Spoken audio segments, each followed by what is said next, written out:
What's up, folks? Sean, the Average Angler, coming at you with another great video. Today we've got something to help all of you that are struggling this month. Yesterday's video was intended for that, but this is our, I hate calling it the desperation mode, but this is the we are going to get bit mode no matter what. All right, if you're new to the channel, you like this kind of content, you're wanting to learn how to catch more fish, hit that subscribe button down there. Join the Average Angler community where we talk about fishing, fishing equipment, fishing gear, fishing lures, all that kind of stuff. So today is really for the guy. Let's talk about something for a minute, okay? Let's take a look at the professional ranks of tournament angling. And this is what I want to say first. I'm not catering to that guy, okay? I'm catering to our everyday average angler, which is why I named my channel The Average Angler, that wants to go out and catch fish. Now, I think one thing that happens for all of us that watch tournaments, and I love watching tournaments, I just watched the weigh-in of the Bassmaster Open. We start to get into what they're doing, and a lot of what they're doing these days is pinging a minnow, okay? And that's great. And look, I know why they're doing it. They're targeting the biggest fish. They're trying to get the biggest fish. If you want to go out and catch fish, hey, this is the channel for you. I will help you catch fish. And today we're going to talk about some methods that will just flat out always catch fish regardless of the conditions. All you need to do is put it in the right types of places. So with that in mind, what are these rigs? Well, the first one is going to be a finesse underspin. 1/4 ounce, 3/16. We want to keep it a little light. Even if you're fishing down to 20-25 feet, we want to keep it a little light. This is a 1/4 ounce. Okay, this is a cool heads. I really like the cool heads for my finesse style swim baits.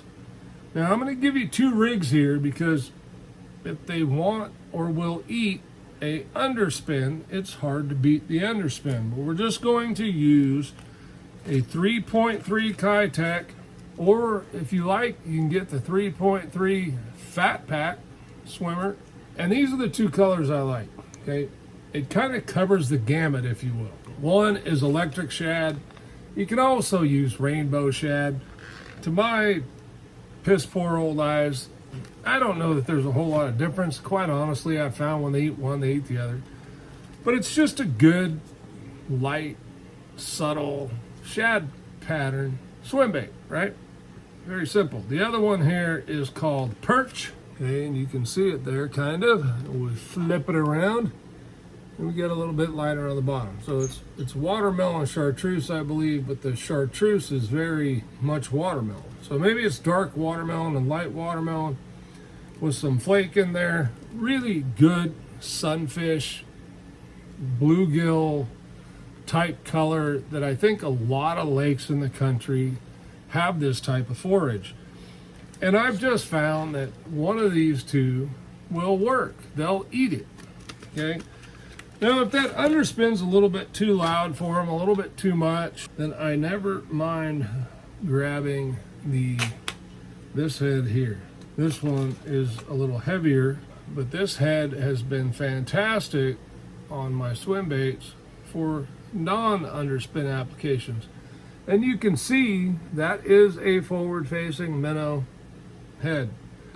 Okay, that is they were sitting right in front of me, which is usually where you can put things so I can't find them. That's the G-Stroll by Buckeye. Unpainted head. It's just a really good head. It's got a great hook on it. I'm not necessarily a huge fan of it for strolling, but I've become a huge fan of it to pair with my 3.3. The hook and length of it works really, really well. This one happens to be a 5/16, so it's just over a 1/4. It's going to fit that 3.3 really well.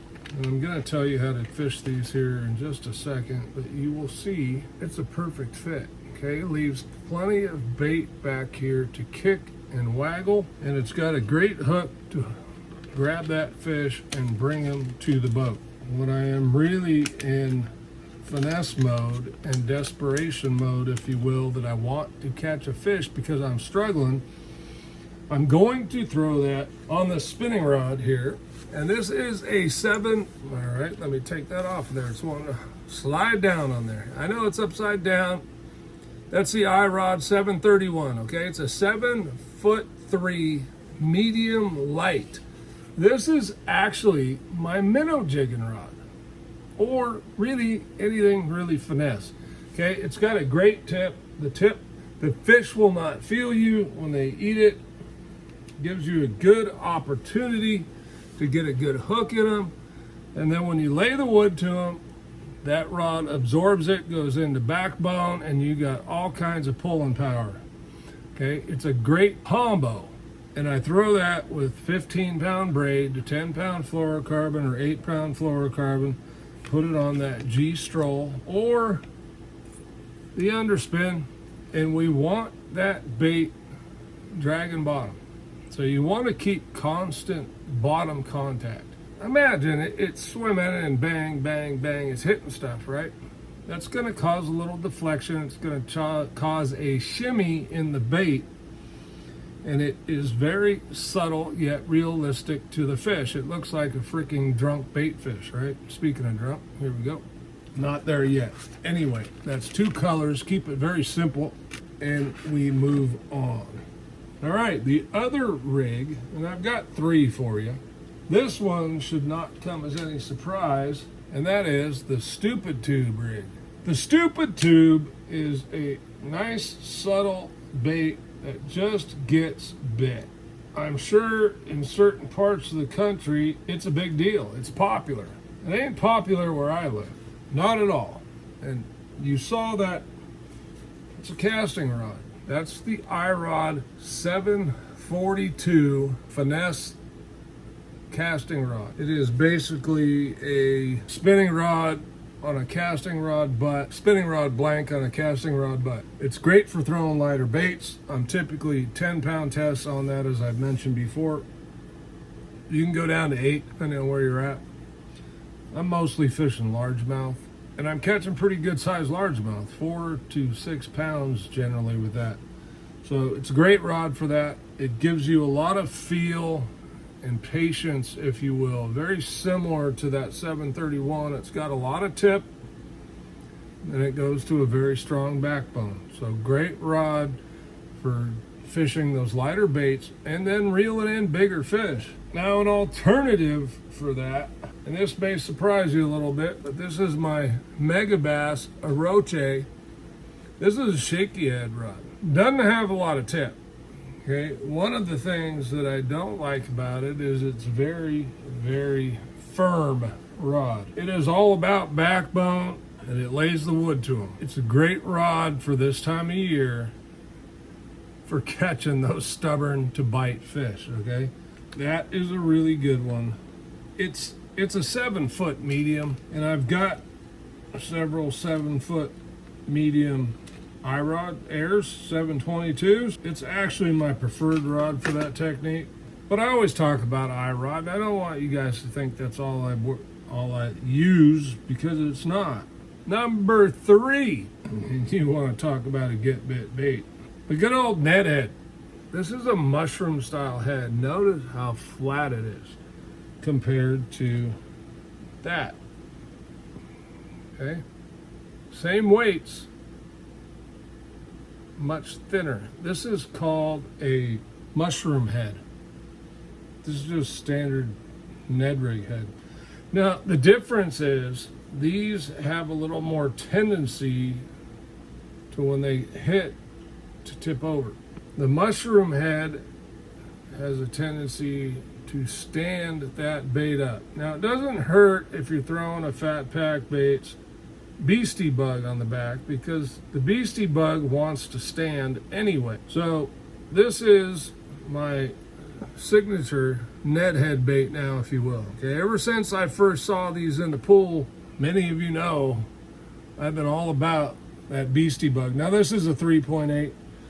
I'm gonna probably go to the 2.8. I just didn't have one sitting here, but the 2.8 is just more finesse. Okay, it's a great finesse size bait paired with that mushroom head. And this is a Fat Pack Baits head. And what I like about the Fat Pack Baits head is you can order different hooks, and you see I'm already stuck there, right? You see that hook is just grabbing skin. Now my skin is pulled it out there. Very sharp. They have a couple different hook styles and sizes that you can get. You base it based on what you're fishing for, size of fish, that kind of thing. Okay, I throw these a lot at Clear Lake. I need a sturdy hook. Now, this hook is as sturdy as I'll ever need on a spinning rod, even up to 10-pound test. Now look guys, these are techniques I'm going to use when I'm really struggling. Places I'm going to do it, again, rock piles, ledges, docks. I love fishing deeper water docks. Okay, these are the docks that have a steeper slope coming off of the bank, and you got a little more depth out on the ends of those. We want shade, so we still want to be in that dock shade, and I'm going to fish the dock shade. Fish are going to follow that shade. As the sun moves this way, the shade's going to move this way. Those fish are going to stay with it in that shade. Don't worry so much about structure or throwing up under the dock. Throw to the shade. I hope this tip helps you guys catch more fish. I'm Sean, the Average Angler. Thanks for watching. We'll see you on the next one.